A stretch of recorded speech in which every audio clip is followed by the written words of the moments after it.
Ready? Play. Hello, everybody, and welcome back to another sort of preview. Review. I'll edit that out, Pan. Don't worry. Have you ever made a mistake? Never. 62 years old and never made a mistake. As we look back on the Stuttgart tournament, which has just come to an end with Jelena Ostapenko beating Aryna Sabalenka in the final. I mean, she is a box full of surprises, Pam. Are we kind of surprised by the scoreline or how that final panned out?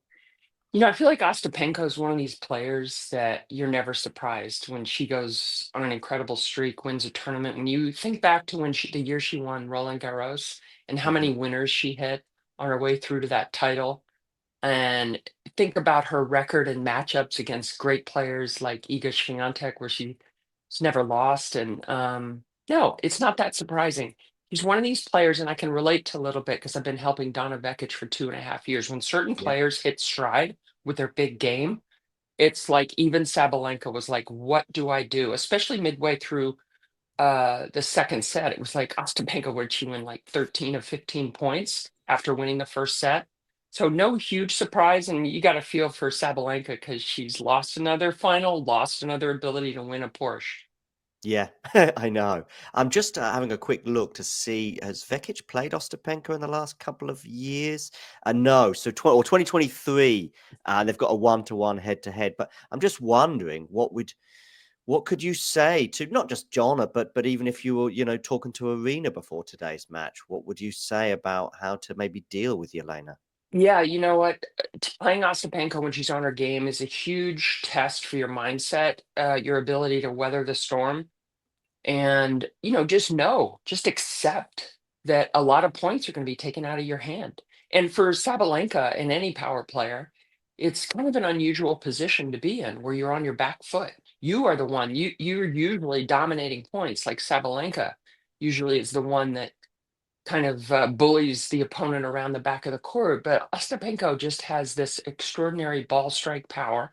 And when the control is reasonable, she just takes the racket out of your hand. So you can't go in, worrying about things you can't control on the other side. You really have to just worry about your own ability to compete, ride out the storm as best you can, and compete long enough to hopefully be there when Ostapenko's game takes a downturn. But obviously, in this final today, it did not. I did put out a tweet at some point towards the end of the first set. Like, are we going to see a rally today? I think, and I don't know the stats, but I also just tweeted it jokingly, tongue in cheek. I said, average rally length today, 2. And it could be 1.8. I don't really know, but it didn't feel like we had that many rallies. I guess I shouldn't be surprised by that, though, in some ways. No, I mean that's kind of been Ostapenko's way, and also Sabalenka. So you get two players who play Yeah. similar ways, and even on a clay court, but this is obviously a clay court that's indoors, that's really does benefit big serving. When you look at Ostapenko, she only lost 6 points on her first serve against a big returner like Sabalenka. That's an incredible result. Ostapenko's always struggled with her second serve, and that's been an area where opponents can really try and capitalize. But Ostapenko was just, played it like a fast indoor hard court final almost. I mean, it was not your typical clay court match, which we're about to see more and more as this clay court season moves on to Madrid, then Rome, and of course the ultimate Roland Garros. Yeah, indeed. Let's switch our attention to Arena. We'll come back to Yelena as we have a quick look at her match with, or her matchup, probably more specifically with Iga in a second. But regarding Arena, that's I think 5 finals for the year. She's lost 3 of them in Australia, Indian Wells, and now today in Stuttgart. She has won 2, of course, in Brisbane and Miami. So a pretty good year for almost anybody else. And she's still world number 1 by a country mile. What have you made of her sort of beginning to her clay court season? Yeah, well, I think most people would consider that year already, and we're in the middle of April, to be a great year. But of course, we Yeah. hold the number one to an extraordinary standard. Hmm. And she wasn't able to three-peat in Melbourne, Sabalenka, but she obviously has earned this number one ranking. She's playing like the number one, even though she came up short today in other finals. It doesn't really matter. She's in the locker room, she has that number one reputation. Um, and I think all players realize that Ostapenko is one of these players when you play against, it doesn't matter. Sometimes the racket's just snatched away from you. But I think Sabalenka's really grown in and matured into this number one position. We've seen the way she's risen to the occasion the last couple of years in major finals, whether it's two in Australia, the way she beat Pagula in the US Open final a year after that trauma of losing to Coco Gauff when she'd won the first set. So I feel like physically Sabalenka has shown she's the best player right now, but also she's grown mentally and emotionally. Yeah. And also had to deal with things off court like 13 months ago when Yeah. her former boyfriend committed suicide. Hmm. These are hugely can be disrupting. I feel like Hmm. she also has a very stable team around her, and I think that's incredibly important when you're trying to hang on to that number one position. I like the sort of balance that Aryna has found in the last couple of years since getting over the line in Australia in 2023 of being just nicely on the edge. So she's never short of motivation. She gets frustrated. That's okay, with losses. But 5 minutes later, she's got a clear head. The sense of humor is back. She's on court, praising her opponent, criticizing her team, but with a tongue in cheek.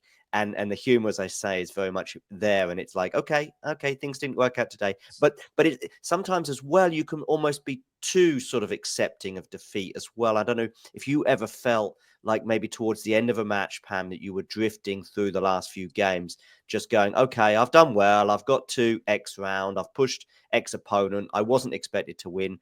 Those thoughts I'm sure can go through any professional's mind, but Aryna still cares a lot despite the fact that she's achieved so much. Yeah, I think she does strike a really interesting balance. A lot of times I feel like our number one players don't always keep a balance of, Hmm. you mentioned the humor and the kind of having fun with your team. And when you think about things through the last couple of years that she posts, whether it's the team dance before, a big tournament starts, or poking fun with another player that she's good friends with, like Badosa.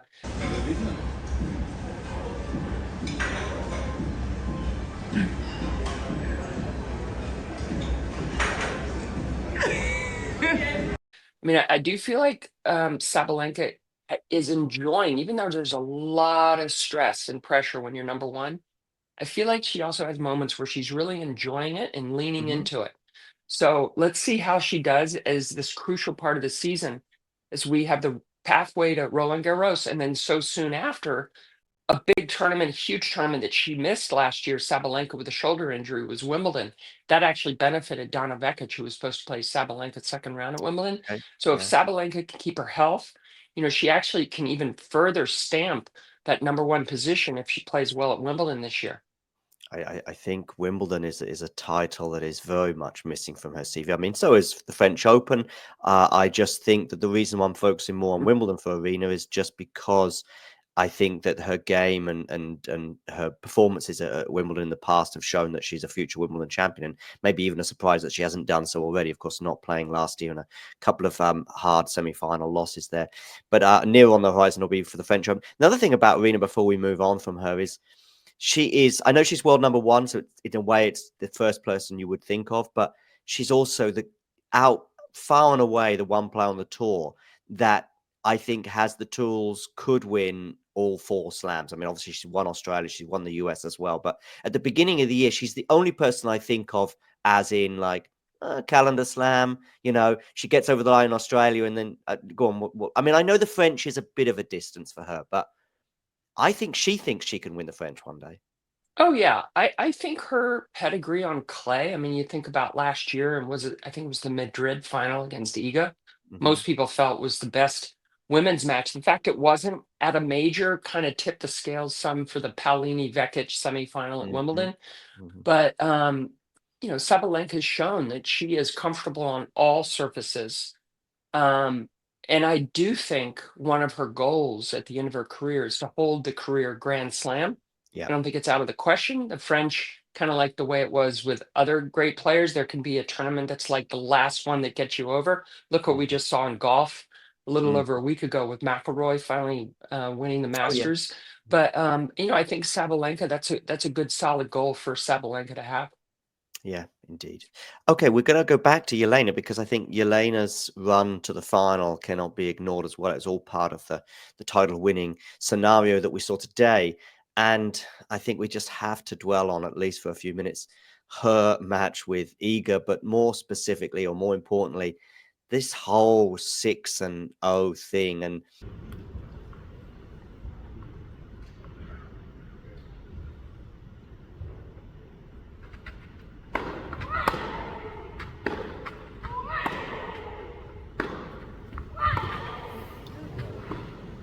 Oh, yeah.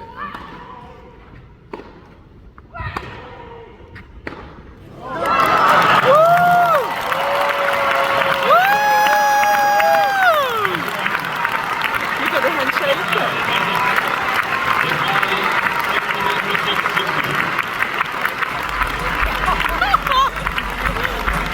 every time they come up against each other, Pam, it's like, okay, what can Iga do now? And certain things Iga doesn't necessarily have in her toolbox. She hasn't barely hit a drop shot in the last 2 or 3 years, so we're not really thinking about that. She's not going to be doing serve and volleying.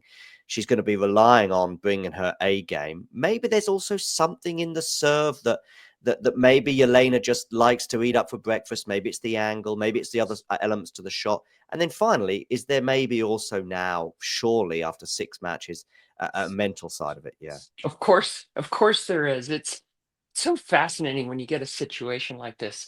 You get Iga on her best surface clay.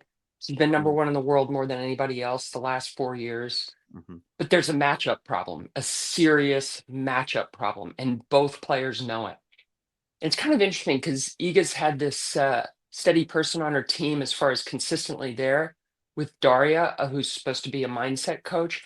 And on mhm. this particular occasion, Iga comes in second in the mindset. I mean, Ostapenko just walks out there. Like, I feel like Ostapenko knows she's going to win. She Likes grows as Iga's well, right? ball. What? She grows. She grows as well, doesn't she, Y- Elena? She Yeah, grows another foot taller, you know? yeah, and you can just see it. And I think it's one of the most fascinating matchups in today's game on either side is how can Iga and some matches on her favorite surface be 0 for 6. But then when you think about the way Ostapenko doesn't give you a rhythm, what does Iga like? Iga likes some of those long rallies. She likes to use her physicality. She likes to have her legs get out of rallies. But Ostapenko just takes the racket right out of your hand, and she did it again. And it's just like Ostapenko feels no pressure because Swiatek's always ranked above her, and Ostapenko, by the time she plays Iga in tournaments, she's played a handful of matches, right? Because usually Ostapenko's seeded as well. So you Mhm. have all that, and it's just been a perfect storm of disaster for Swiatek in the matchup. And wow, all in for Ostapenko. And you got to figure at Roland Garros, it's probably the one player that Iga's like, please do not have Ostapenko in my part of the draw. Yeah, right. I listen. I mean, that would be the final nail in the coffin, so to speak. I mean, if Ostapenko was to somehow beat her at Roland Garros, because there would be nowhere left for Iga to go, because she's not going to be thinking about Wimbledon as a as an equalizer, if you like, or a big chance. Because if anything, that might be Ostapenko's almost her best surface compared to certainly Iga's worst. But you were just about to say before I interrupt as well is maybe there's also something in the ball that Iga delivers. And I was thinking of that to some extent with the serve. I was thinking maybe a sort of flatter, harder, serve such as Aryna's might actually cause Jelena more problems, especially as there was a 3-0 head-to-head advantage for Aryna until today. But yeah, I mean, there's something in the ball, but yeah, I also think Jelena must be going into this match. It's like you see the smiles, you see the warm up, the intensity of Iga, Rafa like in the desperation to be ready for the test, and Yelena's just sort of smiling and waiting to walk on court. Yeah, I mean, you can just see that Ostapenko loves this matchup, loves the challenge, likes to be the foiler of Iga's runs so many times. And it's quite funny to see, really, in a way. It's not funny for Iga or her camp But yeah, it's because, funny. yeah, when you've been number one, it's like, but somebody who's won a major has this overwhelming like hammer on you, you hate it. And you can see it's mentally dragging for Iga right now. Yes, absolutely. Other players, of course, involved in Stuttgart who weren't quite able to make the final. I mean, we had Coco Gauff falling short. Her season has, since the loss in Australia to Badosa, I mean, she lost to Jasmine Paolini. We'll come to Jasmine in a second. But regarding Coco Gauff, her season sort of stuttered somewhat, hasn't it, since that loss in Australia to Badosa? Because I think for many of us going into Australia, we were looking forward to a potential Gauff Sabalenka semi-final. Gauff, sort of 3 or 4 months from the back end of last year and the beginning of this year, was building into something, very, very special, sort of number 2, number 1 ranked player in the world potentially, with United Cup wins over Iga. She also had a win over Iga at the back end of last year, WTA final success. So, and then she loses to Badosa and hasn't quite worked out for her since then.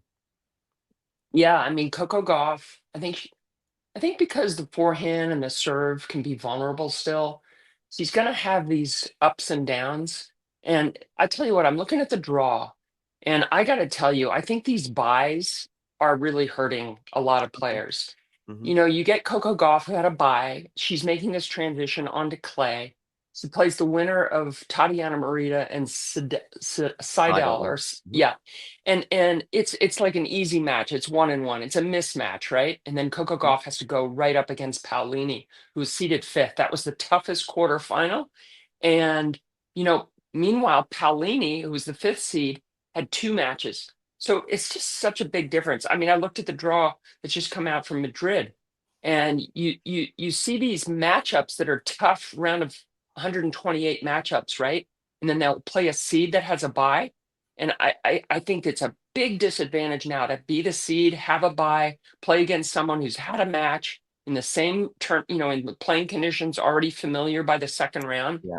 And I think the WTA, I actually think it needs to be looked at because I don't like it. And the depth in the game right now, it's such a disadvantage to not have a match or have one less match.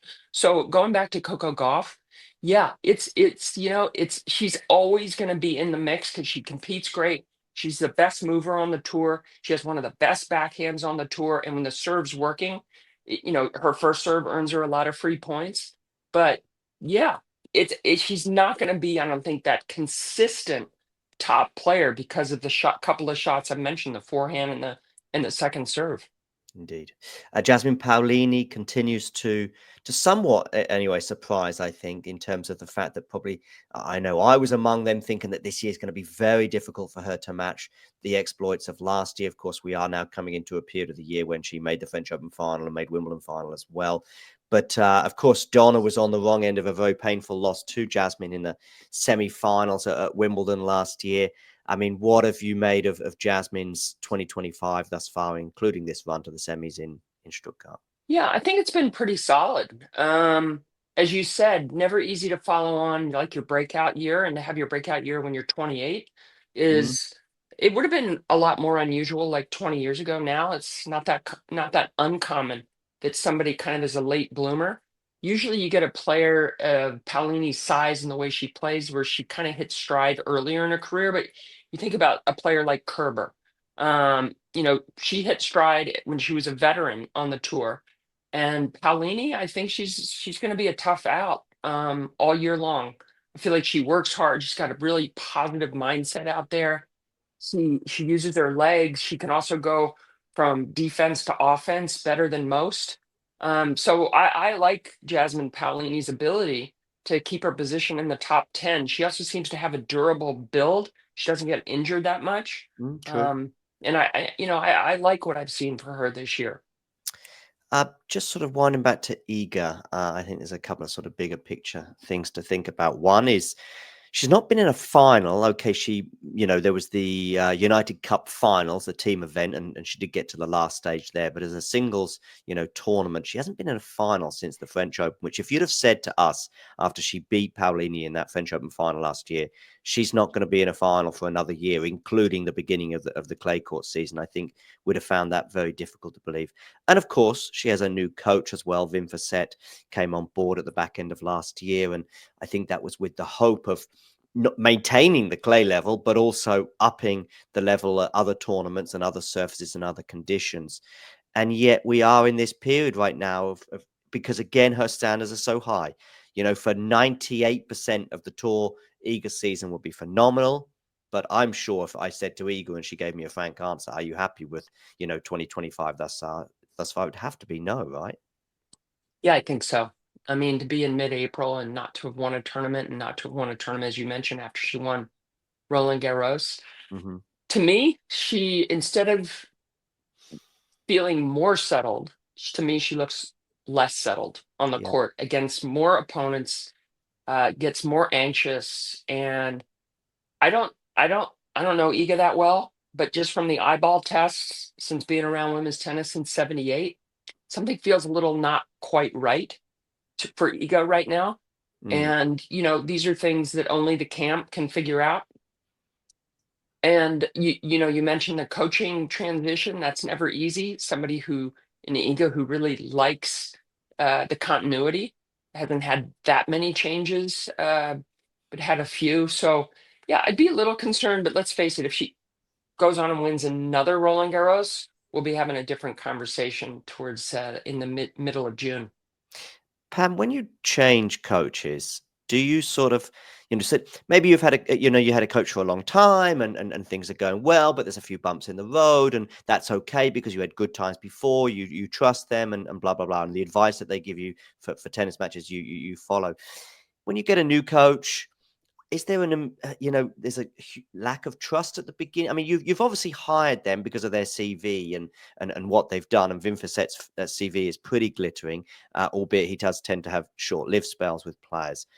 But do is there also a lack of trust in that? Because you need some good results and you need something pretty quickly. I'm just wondering if there's anything there. Well, think about the expectations of this partnership, given Wim's success over a Hmm. long time with so many different players, and Iga expecting to maintain her results and her standards of the previous few years. It's a lot of pressure on a partnership, a coaching player partnership, and it's not just the player who feels the pressure; it's the team, to carry on from the previous couple of years. So I don't. I think if it wasn't working, if the chemistry wasn't right, we would already know that. I don't think that's the case. I do think it can take time. It Mm. can even take a full cycle of playing the tour for the year to kind of fall totally into a comfort zone. Hmm. But we do know that continuity matters, and that having coaching player partnerships that last multiple years usually is a benefit. And we'll just Hmm. have to see how this plays out. But you're right. Wim's had a lot of transitions. He's had a lot of different players he's worked with. But someone like Iga is about the ultimate you can get as far as a job right now, or in golf they say a bag. It's like Yeah. one of the best bags you can have on the tour. If I can use a golfing term Hmm. for this case in tennis. You play golf? Oh yeah, Mm. eight-time club champion here. Oh, wow. Sorry, not to brag. Okay, there's a couple more players I just want to speak about before we wrap up. Mira Andreeva didn't have the best start to her clay court season, going out in the round of 16 in straight sets as well to Alexandrova. But generally, again, bigger picture, she made the semis, of course, last year in Roland Garros. I'm sure she'd be desperate to repeat that and maybe even go one step further. She's also had a huge win over Iga, Indian Wells, and en route to the title. I mean, huge wins over Iga and, of course, Aryna in the final. What are you making of Mira's progression as a tennis player right now?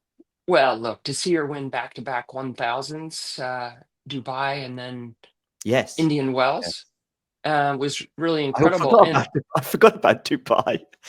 yeah, so also losing to Alexandrova, um, Mira Andreeva. I mean, Alexandrova is like Ostapenko. When she's on Yeah, her game, she yeah, just rips the racket out, right? yeah. And Andreeva's kind of learning to live with this top 10 ranking, Hmm. and now she's got a target on her back. But talk about a coaching player partnership that seems to really be working. I just love Conchita Mm, Martinez at the helm. mm, I mm. think Conchita is such a sort of, she doesn't toot her own horn at all. She's like the antithesis of some of these coaches through the years who you feel like they have their own PR machine. What?